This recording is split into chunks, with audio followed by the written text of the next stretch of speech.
Hello, this is Lav from A.P.S.M College Barauni, and today I am going to start a new topic, that is Introduction to Psychopathology, and this is for the BA Part 2 Psychology Honors students. Okay, then let's start. Actually, Introduction to Psychopathology is a starting chapter of the paper 3, that is Psychopathology, or in other term we can say abnormal psychology. And psychopathology or abnormal psychology is actually a branch of psychology that is concerned with understanding the nature, causes and treatment of mental disorders.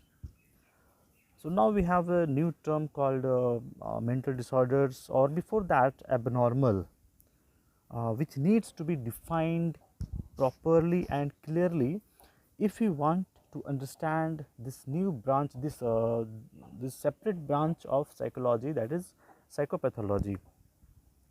But before going into a formal definition of mental disorders or abnormal and normal, I would like you to look around yourself to get a general idea of what normal or abnormal, what does it mean. So if you look around yourself, you will find someone from your family, neighborhood or on roads who might be suffering from drug addiction, alcoholism, depression, phobia, Alzheimer or even schizophrenia. Okay, we find lots of people suffering from drug addiction and alcoholism in our neighborhood. Some of our friends and relatives might be suffering from depression. Most of us must have seen schizophrenic patients wandering in the road who have no idea where they are or who are they even. Okay, so now let's come to the point, what do we mean by mental disorder or abnormality.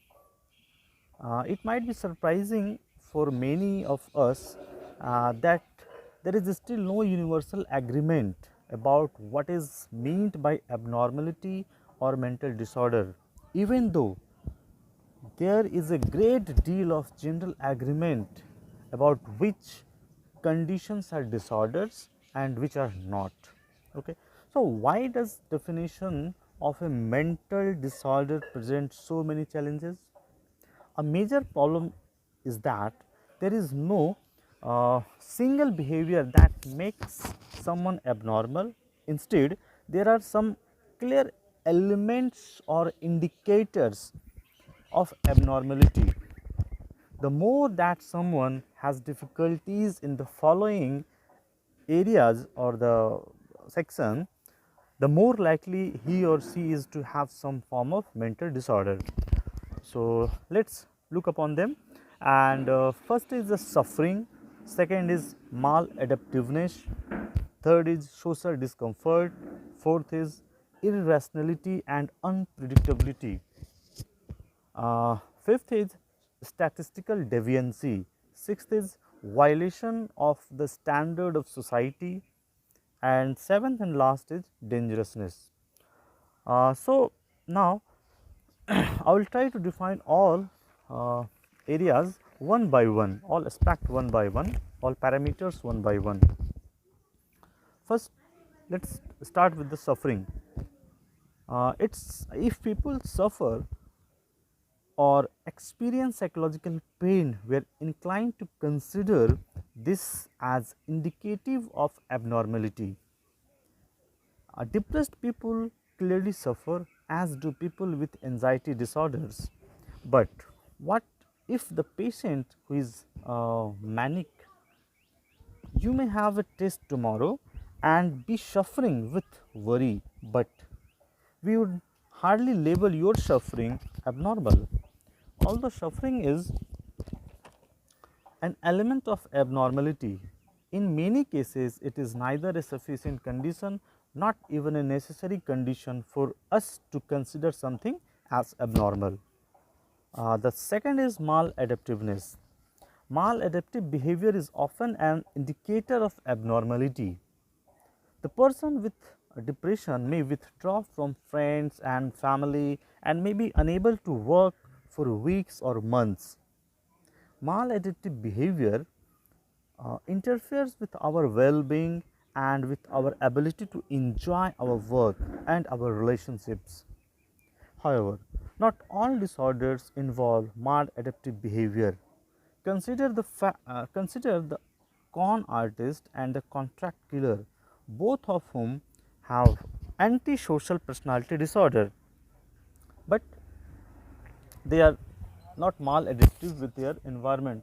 They are totally adaptive and they are actually enjoying. They are doing these kind of things for their living and they have no any difficulties with their adjustment. Okay, so now the third one is social discomfort. What happens when someone violates a social rule, and there are so many social rules, social unwritten rules, okay, but they are prevalent, they exist. And when someone violates such kind of social rule, those around him or her may experience a sense of discomfort or unease. Suppose, how do you feel when someone you met only 4 minutes ago uh, and begins to chat about her suicide attempts or marital problems or personal problems of her life? You would definitely consider this an example of abnormal behavior. So, this is the social discomfort that also helps us identify the type of behavior, whether it is normal or abnormal. The fourth one is irrationality and unpredictability. When somebody behave very irrationally and unpredictably, then it also assumed that the person is abnormal, he is not normal. Okay, suppose if a person sitting next to you suddenly began to scream and yell obscenities at nothing, you would probably regard that behavior as abnormal. The disordered speech and the disorganized behavior of patients with schizophrenia are often irrational. Perhaps the most important factor, however, is our evaluation of whether the person can control his or her behavior. If the person in question is able to control his behavior, then definitely it would not be labeled as abnormal behavior. On the other hand, if the person in question is unable to control his behavior, then definitely his behavior would be labeled as abnormal. Now, the next is dangerousness. It seems quite reasonable to think that someone who is a danger to himself or herself or to another person around him or her must be psychologically abnormal. But as with all of the other elements that we have discussed of abnormality, if we rely only on dangerousness as our sole feature of abnormality, we will run into problems. Suppose, is a soldier in combat mentally ill? What about someone who is an extremely bad driver? Both of these people may be a danger to others, yet we would not consider them to be mentally ill. Now, the next point is statistical deviancy. The word abnormal literally means away from the normal, and by this sense, by this parameter of statistical deviancy, we can say that whoever is mm, simply not uh, simply not fitting in the generic term, or who is rare, who is deviant from the general range of the statistical measure, then they can be termed as abnormal. But simply considering statistically rare behavior to be abnormal does not provide us with a solution to our problem of defining abnormality. Genius, suppose for example, genius is statistically rare and it is found very rare because but it could not be termed as abnormal. In fact, in defining abnormality, we make value judgments also. If something is statistically rare and undesirable, we are more likely to consider it abnormal than something that is statistically rare and highly desirable, such as genius, or something that is undesirable but statistically common, such as rudeness. Now, the seventh is violation of the standards of society. What happens? There are so many rules in the society, so many norms in the society. Uh, of course, some of the rules, some of the norms of the society are arbitrary, but we all are supposed to follow those rules of the society. And when somebody from us, fail to comply the rules, we are we will be termed as not normal. Okay. So, in that perspective, we can say that when people fail to follow the conventional social and moral rules of their cultural group, we may consider their behavior as abnormal. Of course, much depends on the magnitude of the violation and on how commonly the rule is violated by others.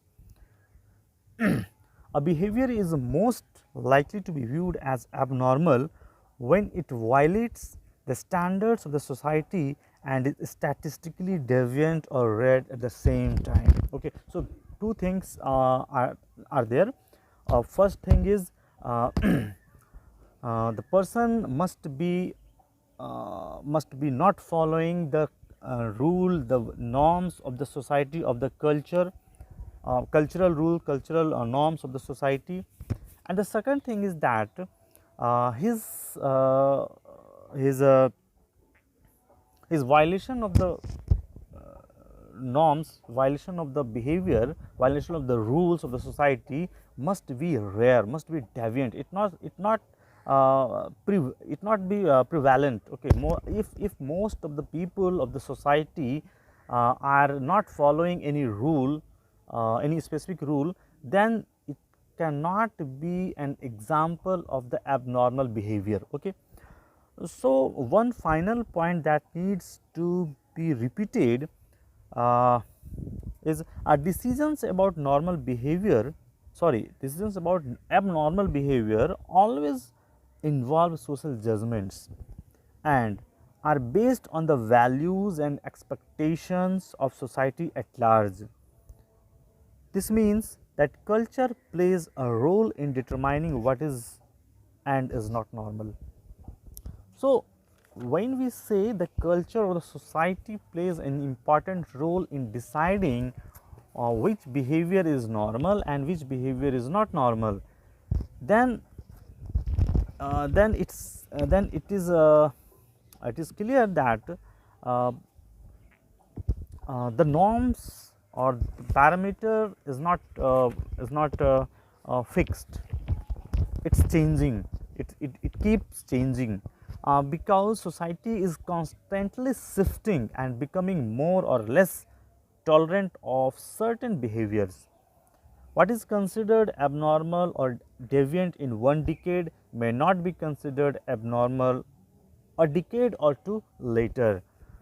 In simple terms, we can say that one behavior that might be treated right now in these days abnormal, chances are always there that this behavior can be treated as normal in some other point of time, because of the changing nature of the society, changing nature of the norms in the society. Okay. For example, we can say at one point of time, homosexuality was classified as a mental disorder, but this is no longer the case. Homosexuality is not treated as mental disorder, it is totally normal. Okay, so this is all about the introduction of the introduction to psychopathology, and one section or one topic that is remaining in this introduction to psychopathology, and that is a discussion about DSM.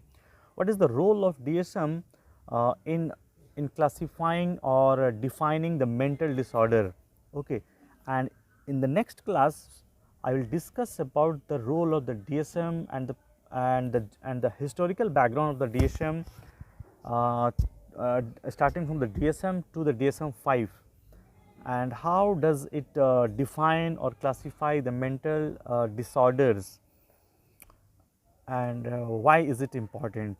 Okay, so thank you very much for today.